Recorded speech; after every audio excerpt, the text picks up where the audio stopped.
Today's episode, we will be looking at the Maquis and the Starfleet, who tend to not get along for some strange reason, despite the fact that they were mortal enemies not a year earlier. Now back to our program. No, okay. I need to get some preamble out of the way on this one, okay? Arrgh. As I'll discuss in the video I'm doing immediately next, which is the Season 1 video as a whole, I tend to have a system with regards to Star Trek episodes, and Star Trek in general, and for that matter, including the movies, it's a 5-point system from worst to best, right? Very simple. I mentioned that, and I'll talk about it in more detail there, but one of the defining features of a bad episode tends to be the fact that I tend to skip it on repeat viewings. There are 3 episodes that come to mind immediately in Voyager that I tend to skip every time through. Not counting this one. I do tend to skip this episode on repeat playings, but I find myself hesitating to actually put it down as a bad episode. Part of everything I have to say about this episode is 1 point just expanded upon. Really, it is. I could mention little details as I go, but ultimately, everything I'm going to talk about in this whole thing is about this one basic point, so forgive me, okay? I recently, very recently, had a discussion with a friend of mine who is actually in the military, or rather was in the military, and he and I initially had completely differing viewpoints about this episode. He thought it was great because it made perfect sense to him as a military man. I thought it was awful because it made absolutely no sense whatsoever to me as a non-military man. And the two of us actually discussed it at great length, and finally ended up kind of meeting each other in the middle. He agreed that it wasn't as the core structure of it was wrong. It was presented well enough, and I agreed that while my point is still valid, and he agreed with me in the end, I nevertheless also agreed with him that it wasn't actually a bad episode, not in the manner that, say, ex post facto was, for example. So, at the end of the day, I found myself thinking about this episode even more than I wanted to. When I very first sat down to start making notes about this, even before I actually watched the episode, I was already getting aggravated at it. This is my problem with the episode in one very simple sentence. It pisses me off, okay? Allow me to explain why in a nutshell. I've talked before about how some things we tend to feel more than others. In fact, I mentioned this in my Jetrel review, which I haven't even uploaded yet. I haven't gotten there yet. Anyways, I mentioned that because some things that really, really aggravated me in my personal life, in my experience, in my past, tend to aggravate me when I see a similar situation in fiction. Now, this circumstance is actually kind of specific, but nevertheless, I bet the vast majority of you out there know exactly what I'm talking about. The idea of being forced to do something stupid that, and when I say stupid, let me qualify that a little bit. Being forced to do something that has no actual benefit, that is effectively a punishment, even if it is not being portrayed as a punishment, for all intents and purposes, you are being punished in a manner that singles you out, and a manner that drastically lowers your quality of life. Now, let's make this third point very clear, because I'm not talking about something that will remove your ability to survive. I've talked about this before, quality of life issue, and I have very strong feelings about this, as I've made clear before. To me, quality of life is an important thing. Base survival is an excellent ground floor, but, we need to build up from that point in order to actually make a house, So, when you significantly lower the quality of my life by singling me out and making me do something that is pointless, that has no real benefit, that tends to piss me off. I know, it's strange, right? And that is exactly what Tuvok does to these individuals within this episode. Now let me take a step back, because I'm going to really go off on this episode. No, I'm not. I'm not going to actually yell or anything, especially since my throat still hurts. But I'm going to save that for the latter half. Let's try and be fair first. Let's try and actually meet this episode halfway. And indeed, after discussing this with my friend, I can admittedly be more fair than I was willing to be initially, okay? First and foremost, one of the things Voyager tends to do is it tends to present the beginnings of 2 sides of an argument and then completely ignore this one and just kind of go forward with this for the minute. This happened back in Time and Again with the Prime Directive issue, where Tom brought up a genuine problem with the Prime Directive, Janeway brought up a genuine positive to the Prime Directive, and then there was no discussion. Janeway was right at the end, moving on. This happens more, too, but it happens here as well, in actually a more subtle way. You see, first of all, we start with that stupid holo novel, which I'm not even going to get into, and then we find out that there are some non-critical, this is an important point to make, non-critical systems that are having issues temporarily. So Tuvok goes to investigate. By the time he gets there to investigate, the problem has been fixed because it's one of the Maquis crew members, whose name I've already forgotten, who is working on it, who saw a problem and fixed it. Okay. Now, let's look at his side of the argument, the Maquis side first. Okay. First of all, non-critical. I mentioned that again. He didn't feel the need to mention it to anybody because it's not like the warp drive is going to stop working if he's doing this. Okay. And he makes that fairly clear too. And by the way, this is one of the reasons I do give this episode more credit than I originally did. There are actual subtleties here, and most of the things I'm talking about now are some of them. So that is hinted at, never stated outright. They never go like this. I know I keep doing that with regards to Voyager. It just seems to fit because it's so appropriate, you know. Second point. It took very little time to fix. By the time he was crawling out of the tubes, it was done. All the work was done. We're talking a matter of minutes at most. So, not a critical, very quick fix. And third point, and this is important, from his perspective, to go up the chain of command and get the proper filing and get the proper procedures put in and to say, okay, I'm doing this at this period of time, you know, is just a hassle that doesn't need to happen, especially given point 1 and 2. Okay? Speaking as someone who has made it his job for many, many, many years to maintain networks and server farms, and I'm trying to think of ways to put this without just saying it, because it's actually very hard to explain when it comes down to it. Maintaining the core connectivity of any given business from both internal and external perspectives is something that I have done for a long time as my job. In fact, I kind of started tinkering with that back in high school, to give you an idea.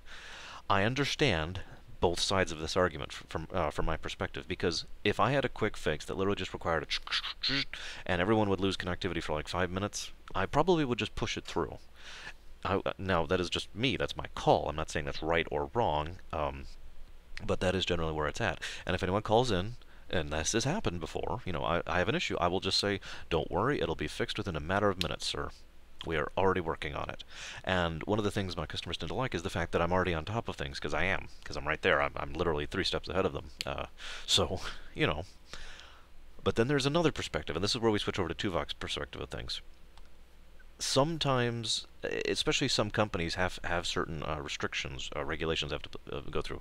One of our companies, who I shall not name because I don't want to get in trouble for anything, ran credit cards, a lot of credit cards, and they had as anyone out there who has dealt with that particular side of business knows, there are a huge amount of restrictions and procedures and protocols that have to be followed, both on the security side and the basic maintenance side, in order to make that, in order to be able to keep doing that. They have to meet those restrictions in order to be allowed by law to process credit cards of a certain amount, you know, the amount they did, which was huge. It was like 2 or 3 or whatever, I forget the exact number. But anyways, in that case, I would never have done that. I would have gone through the proper procedures and protocols, because not only do I not want to get in trouble, but more importantly, I don't want to get them in trouble.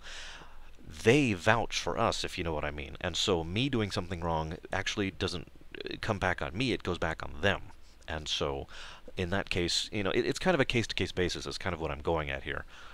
But the reason I bring that up is when you're on a ship, and this is a point that my friend pointed out, right? When you're on a ship, you kind of want things to go in a certain way, because a ship is arguably the single most difficult thing to keep going in the entire universe. Even in the Star Trek setting, we see bits and pieces of the thought that even an individual working slightly differently or slightly off schedule or slightly off key from the other members of his team is going to have an impact on the overall process of the ship, because that's how it works. I mean, these ships are not modeled after modern-day Navy, and that is how it works on a modern-day Navy. And I can say this from second-hand experience, by the way, not first. So Tuvok's perspective, and by extension probably Janeway's and the rest of Starfleet's, is very simple. You should have filed this. You should have put in the proper paperwork. You should have come to us and said, here, I'm going to do this. Here's the fix. Here's the thing. Yes, it would have made it take longer. No question whatsoever. Yes, it would have added rigmarole to it. No question whatsoever. But the thought process is, that way we would have known. Nobody would have crawled down your throat about it. Nobody would have been upset about it. Nobody's free time would have been interrupted, blah, blah, blah. And let's make one other point here in the favor of the Starfleet side of things. If I'm sitting here and playing, I don't know, World of Warcraft, something interactive like that, you know, that's time sensitive. I'm just playing. I don't actually play like this. I just don't know how to visualize playing. I'm playing WoW, man! And, it gets interrupted, and I'm like, shoot! You know, I'm in the middle of a raid or something. Oh, God, no! And even if it's a 5-minute interruption, that is still something that would aggravate me. If the gentleman then came to me and apologized and said, I'm sorry, you know, blah blah blah blah blah blah blah, I would probably be a lot more inclined towards being, you know, compromising. But the simple fact of the matter is that initial reaction is going to be, what the heck, you know? And while that is a minor thing, relatively speaking, at the same time, it is also worth noting that the holodeck, especially in my version of this story, is basically the only form of recreation these people have at all. You know what I mean? It's the only thing they have that isn't their job. If I had just my job and WoW, and that's it. Those are the only two aspects of my life. I'd be a little annoyed if my WoW got interrupted, because it is the only thing I have, other than the abyss of sleep, to escape my job. You follow me? Now, yes, I know jobs are supposed to be more tolerable, more acceptable in the future in Star Trek, and I'm with that, but I think my general point is still strong. So, I've been talking for a while now here, my goodness, but the whole point is to demonstrate that right at the beginning, right here at the intro, we see these two sides of this argument. But the Maquis side is flung out the window. I mean, it's literally like, okay, and then now we're going to talk about this. Yeah, this being the Starfleet side. Now, most of what pissed me off about this originally comes from the very next, well, not the very next scene, but the scene where Chakotay, Tuvok, and Janeway are discussing the issue. Janeway, in a surprising display of understanding, says, you know, these people are not Starfleet. They're not supposed to work like Starfleet. Tuvok, I want you to help them. Find a few people who are having issues, or maybe Chakotay members, I don't remember. But the point being, you know, the line she gives is, you know, show them why we do things the way we do. Show them the benefit of Starfleet protocols. You know, try and... the general... Her tone and her word choice is very clear that what she wants is this, okay? From the two sides, from the Maquis side over here and the Starfleet side, to try and bridge the gap and reach out in the middle. And so far, all this up to this point, I was actually rather enjoying this episode, in all honesty, especially since it goes back to the whole premise of the plot, of the series, one of the two premises. Then Tuvok does something that I don't agree with at all. Now, he tries to put them through the equivalent of, oh shoot, I forget the name. The gentleman I was talking with, my friend, who was in the Navy, actually gave me the specific name of that type of training. It's basically the first thing you do when you enter the military in order to enforce discipline and to try and weed out people who aren't sure about this kind of thing. Because and this is an important point I'm going to mention now, I'm going to mention later too, the military is not conscripted, at least not in the modern age.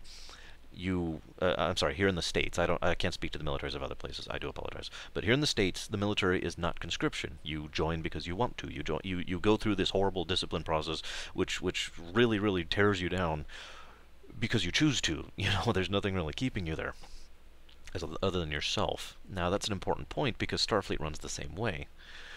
But my point here is that whole thing does have a purpose, a very good purpose, I might add, and a purpose that has been proven to have reasonability behind it. My problem comes from the fact that Tuvok takes that and treats it as writ law. He treats it as though that is the only possible way to approach the situation, and there is no other way whatsoever. He is completely inflexible on the matter.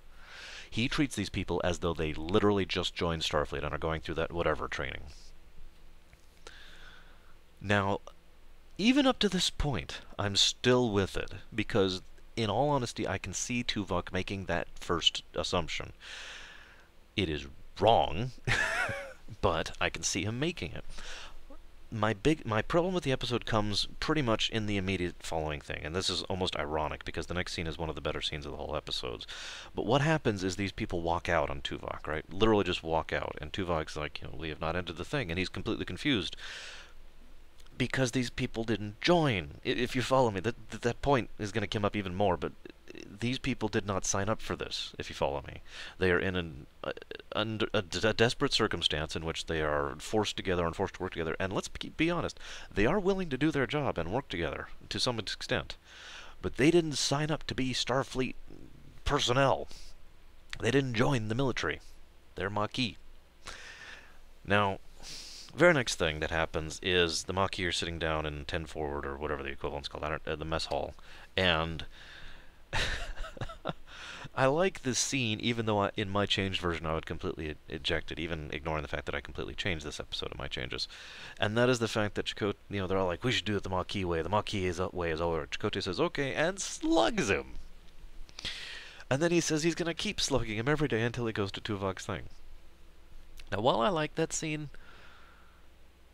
that didn't make any sense at all, because Chakotay, of all people, someone who has been through Starfleet, and then left Starfleet willingly and knowingly, would understand the difference between I wanted to join Starfleet and I never wanted to have anything to do with Starfleet. Also keeping in mind that most of these Maquis had a pretty big grudge against Starfleet, and to be a little bit frank, a very deserved grudge. While individual members of Starfleet treated the Maquis at best fairly, Starfleet's overall policy was to treat them as the enemy, and did so on a regular basis. So yeah, I don't think that applies here, Chakotay. Good scene, good assertion, and it's like the second time Chakotay's been Chakotay in the whole of season 1, but no. And then it gets worse, and it gets worse, and it gets worse. I have nothing else to say to try in defense of this logic, in defense of this episode. In my opinion, Tuvok should have realized immediately after they left, if not before, but at the very least at that point, he should have realized the problem with the situation, not had Neelix pointed out to him later on. I lied. There's one other thing I do want to say that was positive aspect of this episode. That is the fact that when Tuvok goes to the pool hall to try and bond with whatever his name is, the head Maquis, the head Maquis basically throws it back in his face and says, "Look, I'll do my job. I'll do with your stupid little things, but I don't want to be your friend. I don't want to get to know you. I don't want to be pals. Leave me alone." Now, as weird as this sounds, as much as that was a very standoffish thing to do, and the kind of thing that would bother me because of how rude it was incredibly in character. And I actually really liked that scene, believe it or not, because it made perfect sense from both perspectives. Okay, that's it. That's all the good I've got to say. Let's start talking about this issue, shall we? First of all, let me start with an analogy. Yes, I know I like to use my analogies, and this one is not perfect, as indeed most analogies are not, but bear with me, okay? I have several medical problems. That's probably obvious by the fact that I'm sick or having throat issues on a semi-regular basis. Among those, well, you know what, I'm not going to name them. I don't feel like getting into it. I have 3 that each one by itself would make me would disqualify me from military service here in the States, okay? Now, that's just kind of a flat line. You know, I mean, literally right out the gate, before I even start the actual training or anything, in the enrollment they would say, "Nope, bye."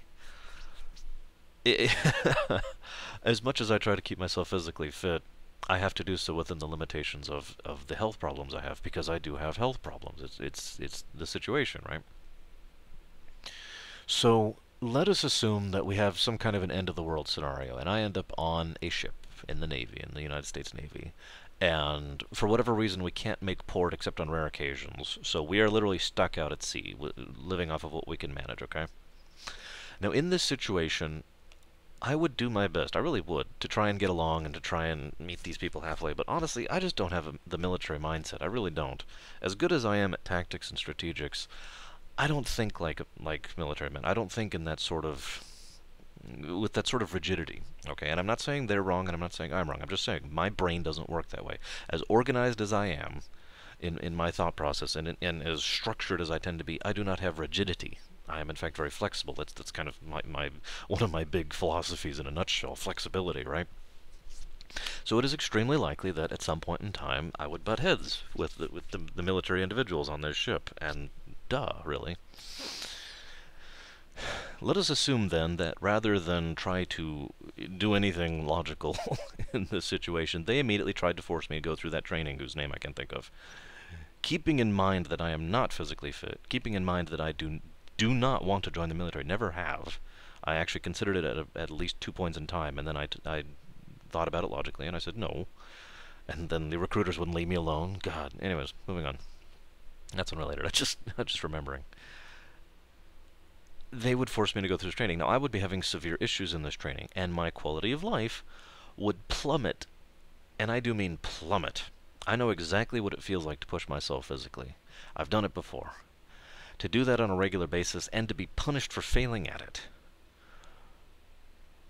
Forgive me for quoting Sci-Fi Debris on this one, but I'm pretty sure I would be at the warp core with a phaser somewhere along the line, because screw this. I know that's horrible, I really do, but you have to understand how severe this sort of a thing would be to me. Let me use another thing. This is also sort of an analogy, but this is true. This is not a situation I'm developing here. There is a gym leader, or gym teacher, at the school which someone very close to me goes to, and this gym teacher, it is so rare that I express ire at an individual, but I hope this gym teacher gets fired 12 times. She has a very basic rule. You run laps, you have to make a certain time. If you don't make that time, you have to run it until you make the time, or, and any of you out there who have a real brain can probably understand what I'm about to say, you just run laps until the end of the period. Because if you're not making it your first time and you're trying, you're never going to make it, right? Because, duh, again. Now, again, as a baseline, as a guideline, okay, sure. But this is not treated as a guideline. This is treated as writ law, just like Tuvok does. These people, these kids, have to run these laps regardless of health problems.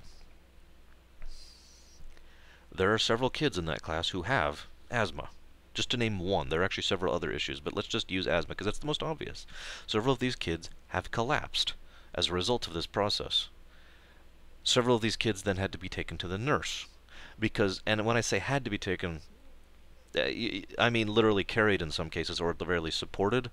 And also on top of that is the fact that the gym leader, and while I'm willing to at least give her a slight, tolerance on this, basically didn't believe them when they collapsed. And the reason I'm willing to give her tolerance is because, it's possible they're just faking it to get out of it.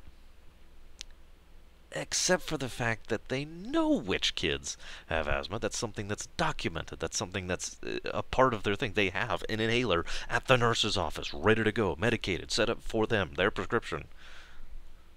And so she's like, "Oh, get up, get up!" And finally, they're like, "No, we have to get the nurse. He's having trouble breathing." And so finally, they come to the nurse, and the nurses rant and scream at the gym leader for actually letting this happen. I don't know why I keep calling her a gym leader. I've been playing too much Pokemon lately, I guess. I play Pokemon to help me get to sleep, and that's not a slight against Pokemon. I'm just explaining. I don't know why. My point is that pisses me off beyond all measure. It is the very antithesis of what I believe at my core, which is, as I've already said, flexibility. Everything in moderation, including moderation. It all depends on the circumstances. However you want to put it, approach any given situation as that situation, not as though that there's this piece of paper that you use as a law. Now, usually I don't get that honest about my opinions on such things, but I have to in this case because it is absolutely required in order for you to understand why this pisses me off so much. That gym teacher pisses me off just as much as my fake Navy people would piss me off, just as much as Tuvok did piss me off in this episode. He was completely inflexible and unwilling to look at the specific circumstances, completely unwilling to do this. The thing Janeway said to do towards the beginning of the episode? And I've got more to talk about. Let's really get into this, too. They're on this ship in the middle of absolutely nowhere, with no port of call, with no safe haven, and, as they've said several times in the episode, low on resources. Now, of course, the low on resources thing tends to get dropped, but anybody watching this episode at least has that background information in their mind, right? And yet, well, okay, let me do a little more establishment. In that circumstance, every single crew member, and I do mean 100% of the crew members, has something to contribute to the ship, and indeed does. Every single one of these people that he pulls off for this punishment is someone who has a job, and who has been doing acceptably at their job. Now, they are pulled off because they have issues. But as I mentioned way back towards the beginning of this thing, this issue is a matter of procedure and policy, not work resultant. Their quality of their work is fine. Now, granted, we never hear that outright, so this is assumed, but based on the way the episode presents it, it is easy to assume that these people aren't screwing up at their jobs, they're just having personality conflicts and differences of opinion. Like human beings do. Which is ironic because we've got a Bajoran and I suddenly can't think of their name. The blue skin people. No, not the Andorians, the other ones. Bolian.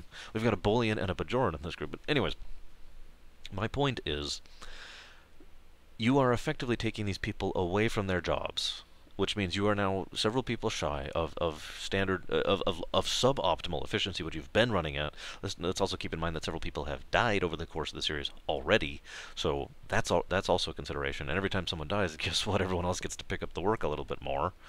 But in addition to that fact, you then further punish them The scene where the Bolian is degaussing the transporter pad by hand, which is going to take hours upon hours upon hours. That's the moment when I actually just did this as I was rewatching it just now. I literally did this and actually kind of hit my glasses a bit because I was so it boggled my mind so much, the sheer stupidity of it, and it pissed me off so much. Everything I was talking about isn't even remotely as bad as comparison to that. To that, there is no arguing that that is punishment. You could argue whether or not this whole training thing is punishment. Obviously, the Maquis see it as, but I'm willing to allow that it wasn't intended to be portrayed as punishment, even though they could have done it better than I'm singling you three out. Come here, we need to do better. Sounds a lot like punishment. No, this is without question, without hesitation, punishment, and I would argue cruel and unusual. Yes, I really would. This is not a joke. Being forced to degauss the transporter room for hours upon hours, is cruel and unusual punishment. It is boring, tedious, pointless, stupid work that exists only to tell you that screw you, you've done wrong. And when I say you've done wrong, I mean you have not lived up to our standards, not, oh, I don't know, you did something horrible like beat up one of your fellow crewmates. So, in other words, for simply not living up to the standards that Tuvok had set for him in this thing he never signed up for, that he was never fit to do in the first place, he is now being punished for something that is basically not his fault. I mean, obviously he can't help who he is, but you get my point, right? This has been enforced upon him, rather than something he has brought onto himself. That's the first point. Second point, everything I said about wasting crew member potential is at the nth degree at this point. He is spending basically a better part of an entire day doing nothing. Degaussing the transporter pad manually is pointless. It is treated as pointless. It is portrayed as pointless. It is the most mundane, stupid thing in the frickin' world. It is literally wasted time. You could have said, all right, I'm going to put you in suspended animation for 18 hours, and the same result would have happened, for all intents and purposes. Because that's what you're doing. You're removing this crewman as punishment, as I mentioned in point 1, for no reason. Point 3. This is the most powerful one right here. This is what this all boils down to. Everything I've been talking about really climaxes in this one point, okay? At several points during the series, Tuvok has been concerned about the possibility of a mutiny. This has actually come up twice in Season 1. This will come up again in Season 2, I believe, with actually a very good episode. Now, granted, that's looking ahead a bit, so it's kind of cheating, because we know Voyager doesn't plan things in advance. But in that episode, we find out that Tuvok, back here in Season 1 times, was so concerned about a possible mutiny, and considered it so likely, that he had in fact started building his own program specifically to train his security officers on how to deal with it. So what I'm getting, the point I'm trying to get across here is this is not new. This is not me just making this up out of thin air. Granted, there are some assumptions, I will admit that. But I would also like to point out that way back in Parallax, second episode, they were willing to mutiny over Taurus being scolded for punching a guy. Punching a guy so hard that it broke his nose, I might add, which is... okay, granted, it's not that hard of a punch. She was probably holding back, but you get the point. That was not a minor offense. And they were willing to mutiny over the fact that she was going to be punished for that. Fast forward a little bit. I don't even have to say anything, do I? You already get it. And the fact that Tuvok is the one that is basically instigating what all of the elements that would make up a successful mutiny is mind-boggling and frustrating and stupid. This is something that irritates me whenever Star Trek does it, and this is not unique to Voyager. The term I like to use is character assassination. You know, there's character growth, there's character development, there's character history, there's characterization, where we learn about them, where they're going, where they've been, you know, all that sort of thing. And then there's character assassination, which is this, in a nutshell. This is not Tuvok. It is. I recently had a discussion with what do you think are good examples of bad moments of a character, when a character is being portrayed either poorly or out of character or something like that. This was my pick for Tuvok, without question.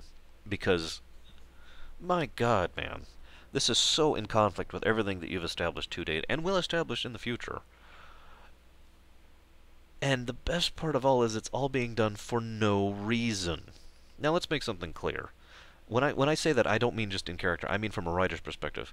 This is needless melodrama. This is like those reality TV shows, the really bad ones. You know, if you like reality TV, that's your thing. I'm not going to knock that. If you enjoy it, great.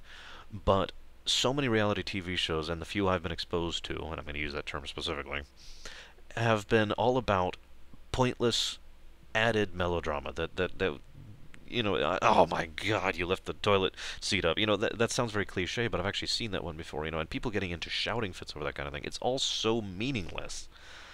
It's not actual. Okay. I'm going to segue this into my changes section, but God, I don't even know where to begin, because let me finish my strong point here, or my final point. From a writer's perspective, the only reason to do this episode is that reality TV reason, to create needless melodrama, to make people disagree for the sake of disagreeing, to fill out an hour of television. Now, I'll talk about that in a little bit more in a bit here. I will give this episode at least one credit, and this is the core that I will be using in my changes section. The Maquis and Starfleet are different. Like I said, the first chunk of this episode I really was fine with. It showed two different perspectives, neither which were right or wrong, and just showed how they were having difficulty meshing. They were clashing, because that's life. And then it just went over there, so, whatever. I'm done ranting. Let's talk about my changes here.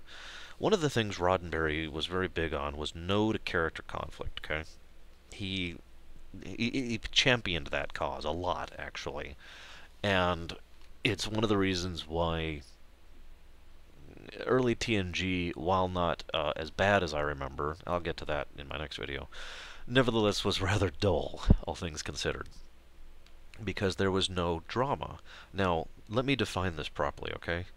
The term, I know drama actually has like 3 or 4 definitions, but what I tend to do is I like to call it melodrama and drama, okay? Melodrama is the reality TV example I just gave. It's just, oh my God, and then yelling about stupid things and getting really pissed off at each other, blah, blah, blah. Drama is two people who have a disagreement, or even an agreement, actually, and their characters are playing off of each other, if you follow me. It doesn't actually have to be 2. It could be 2 or more. You get the point, though.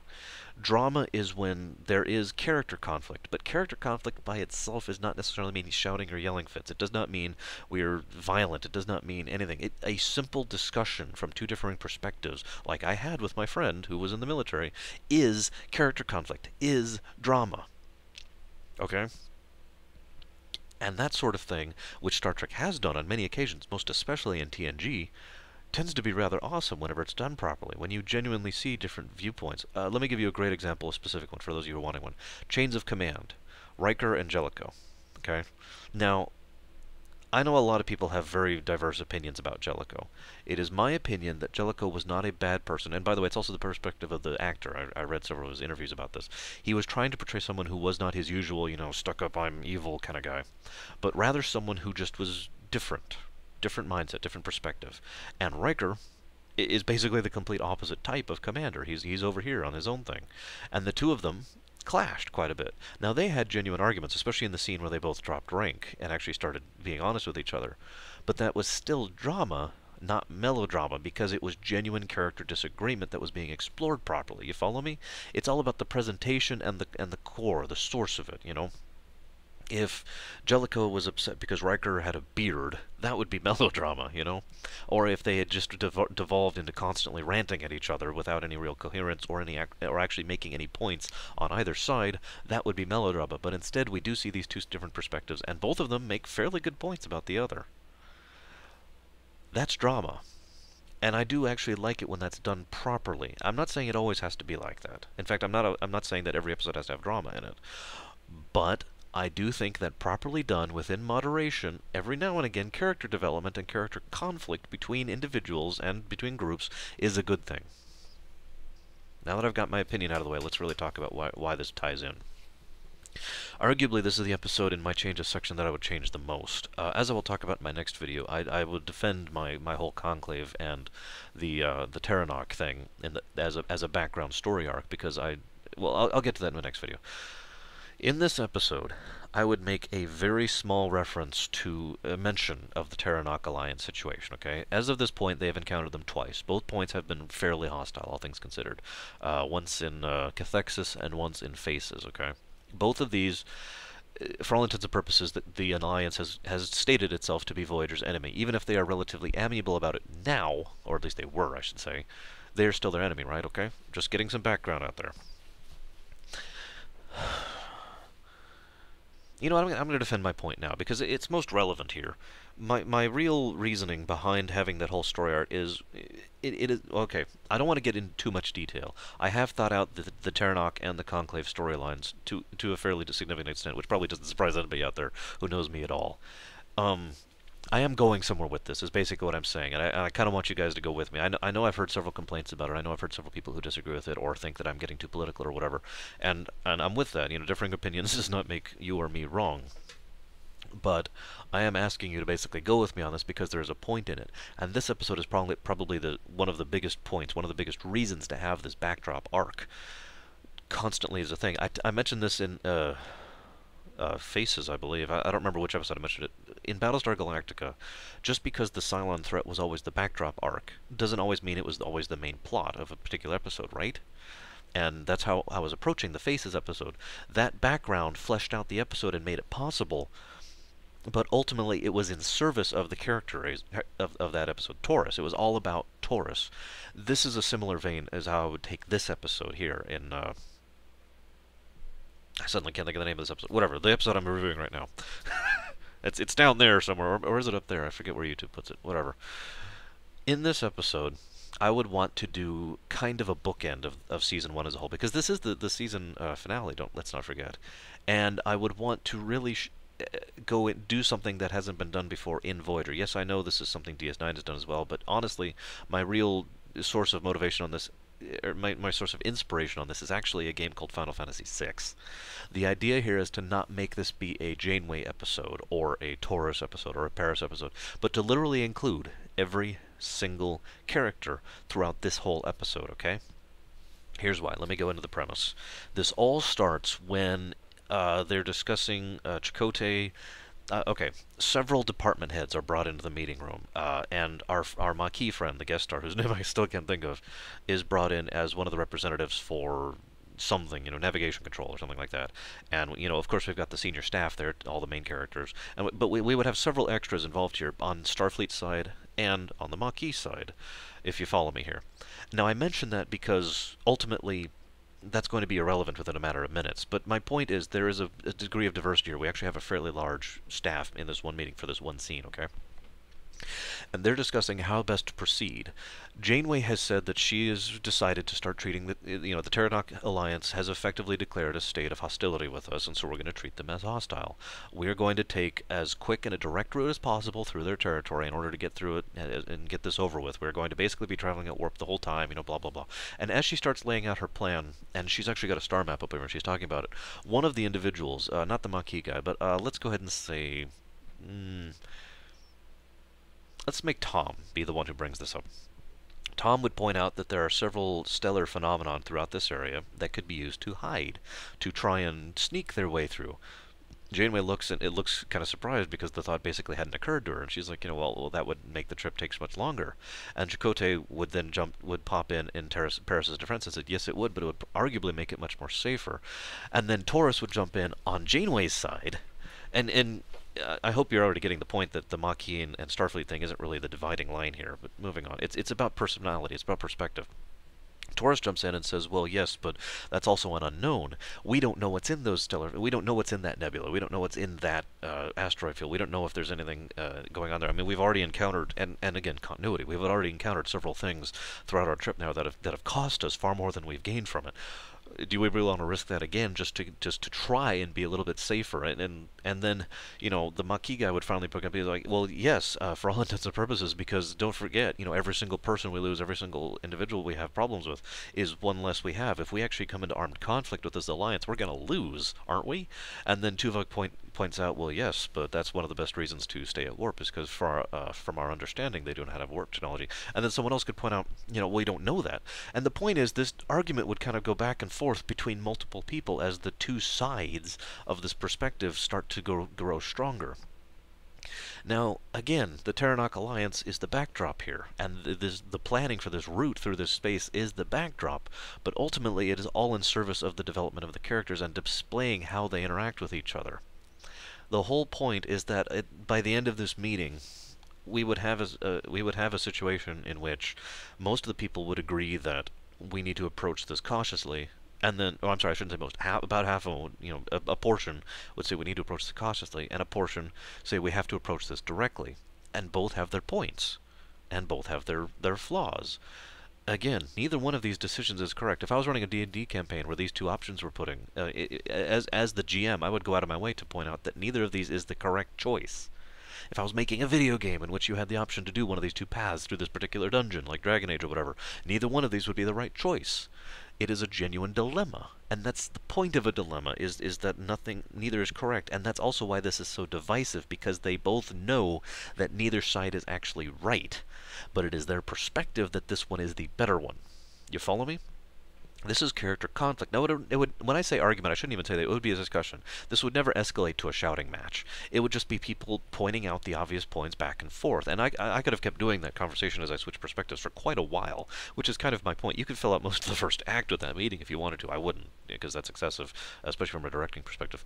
But the point is, you could keep going. If anything, I would probably do a cutaway and then have people in the mess hall who are sitting at a table who are continuing this discussion. These are just lower deck people who don't even have names, who are just, well, I mean, what do you think? Well, I mean, I don't know. You remember? And again, I would bring that continuity thing in. I almost, lost blah blah blah during our encounter with the Vidians. Well, yeah, well, I mean, don't forget we lost Durst back when we actually had to deal with the Terranok. Well, yeah, that's true, and just mentioning that the pitfalls and flaws as it goes back and forth. And forgive me for being very vague, but I'm being very vague on purpose, because actually sitting down and writing this episode would be very difficult, and I acknowledge that. This would be a very hard episode to write. I'm not sure I could write it. I would probably seek help on this one. But the whole point would be to have the perspectives not just of the lower deck people, but of every single major character of the episode. I should probably say that in reverse. Every single major character of the show, and then the lower deck people, all giving their various opinions on this thing, and all basically having this diverse thing. I mean, there would be third options that would come. Why don't we actually approach the Terranok? I mean, and someone would be, well, you just sound like what Seska was trying to do. And I was like, well, yeah, but Seska had some good points, didn't she? And then just have this keep going until it reaches the point where something would have to happen. There would have to be a catalyst right about at the end of the second act, or the end of the first act, depending on how you want to phrase it. I personally would prefer the end of the second act. Forgive me if this episode sounds boring. I know some of you out there would probably think it does, and I'm not saying there's anything wrong with that. Difference of opinion, blah blah blah. And I just realized there we go. But my whole point is this whole episode doesn't have a ship is in danger plot. Not really. There is no threat of the week. You'll notice that in this entire video, I have not mentioned the cheese thing, the cheese destroying the ship thing at all. And there's a reason for that. I have now moved on. I am never going to mention it again. Eject it. Isn't necessary. It is entirely possible to have an entire episode just be about the characters, in my opinion. And I would want that, especially to bookend the season, because one of the things that would be really... It would be too artificial, too cheap, in my opinion, to force a circumstance like the episode actually does, where the cheese wheel causes everything to go to hell, and the Tuvok literally breaks the rules in order to try and save the Mayan, and they start to do this just barely. I feel like that's unnecessary. Again, character conflict does not mean you and I are enemies. It means you and I disagree because we're people. And that's what I want to show, is that these people are people. And I want to show that even throughout this series, in my changes, I've had a very constant thread, on just about every episode, of the friendships that have been slowly growing amongst the crew. I would not have these friendships fractured. Quite the contrary.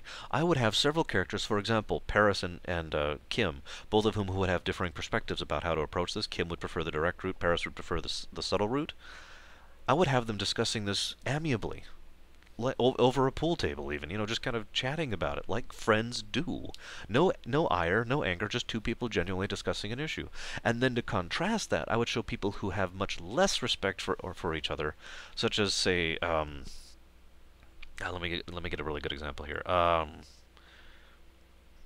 was going to say Chakotay and Tuvok. Let's go ahead and go with that. Chakotay and Tuvok, who aren't friends, but at least have a working relationship, genuinely having an argument over this. Of course, Tuvok would just be the wall this whole time, but Chakotay would be getting worked up because, except for the fact that I think I had Chakotay and Tuvok on the same time. But you get the point. This is why I'd really have to sit down to really plan out this episode and really write it properly. Now, the point is there would have to be a bit of a catalyst. I just mentioned this. There would have to be a point at which it would either come to blows, or it would reach the point where the ship's functional efficiency got ridiculous because everybody was discussing this issue. Literally every single crew member on the entire ship. And this would be... I like the second idea better because, again, I don't like having something cheap. I don't like having someone just finally slug someone. That seems unnecessary. Rather, have it reach the point where the ship has basically stopped functioning, and then Janeway basically calls the ship to a halt, and I'll be in my ready room, and she says this with this obvious this vexation, this aggravation. She goes and she's sitting in there, and I would have someone come in on her. I'm not sure who I would have do it. I would have to really think about it. There's several options. Chakotay comes to mind, Paris comes to mind, Kim comes to mind, Tuvok comes to mind, of people who could come in and be like, Captain, this needs to be resolved. But the reason Janeway is aggravated is not that she's so upset at these people, and this is important. Janeway is staring out the window. Mulgrew does this kind of scene very well, where she has that thoughtful look. She's actually very good at it, and she's staring in the distance, and she says, "They're all right, And Tuvok says, "I don't understand." And Janeway would mention everything I've been saying. I hate to come out and say it, but Janeway needs to acknowledge this so that we know that Janeway is actually starting to really be a captain. A captain in unique circumstance, I might add. This is one of the reasons I would like it to be Chakotay, by the way, because we'd have the two captains there, right? And Janeway says, she's like, there are no... none of these people are actually wrong, but this issue is torn their ship apart, basically, over something so minor. We haven't come to blows, and she would mention all these things. We haven't come to blows. There's nobody thrown in the brig. There's no violence. Just everyone disagrees with everyone else. And then she would lament the fact that she wishes this was easier, and she feels guilty about that because if this was a Starfleet ship, she would just give the order and it would be over. And yet, there's two things here. One is the fact that, as I mentioned, she feels guilty about that. She feels guilty about the fact that she wished everything was just nice and neat and orderly, and these weren't people, basically, is what she's saying. But two, and more importantly, is that she's actually wrong. One of the reasons I mentioned that the dividing lines were not Starfleet on Maquis, but instead people and other people who have differing opinions, was to get across the point that if this was an all-Starfleet crew, this problem would still exist. And Chakotay would then turn and point that out. This is why I like Chakotay best for this option. Chakotay would be like, Tuvok and blah, I don't know, name, and name, all agree with this, and name, and all disagree with this. I don't think we're really divided along the traditional lines. And then Janeway would look at him, and this would provide the impetus for the Act 3 part of this, which would again be primarily character-focused, which is to say, Janeway would realize the obvious truth, and there would be an actual, I know Mulgrew pulled it off, she would be smiling. This would be a light in this situation for her. Why? Because she realizes in that moment that there aren't Maquis and Starfleet anymore. That over the last year, after all they've been through and all the hardships, a bond has grown between these people. That's why we haven't come to violence. That's why we haven't done this, because we are effectively one crew now. Even though we all have differing perspectives, even though we have different personalities, we started this year as enemies, and we are now walking forward as allies. And that is not, and she wouldn't actually say this, but that is one of the prevailing themes of Star Trek as a whole, and most assuredly one of the prevailing themes of the Federation and Starfleet, is that whole unified despite being not unitary, unified because of our differences, not in spite of them. And the final act of this episode would be Janeway going and I would love this, because Janeway going to every single one of these people, especially the main crew members, and just having a one-on-one with them. And again, you might find this episode very boring. There is no real, the ship's in danger thing. There is no red alert. There is no enemy ships or anything like that. It is just the characters. Janeway and Kim, Janeway and Tuvok, Janeway and Chakotay, which we already started with that scene. I would have her go to them, and the discussion wouldn't always be about what we're doing. It would just be about them. What would Janeway and Taurus have to discuss? A lot, if you think about it. Janeway is the one who reached out to Taurus, and Taurus is the one who decided to accept that outstretched hand. Have you regretted this, Taurus? Have you regretted the responsibilities I've put upon you? And Taurus would be honest, would be open about it.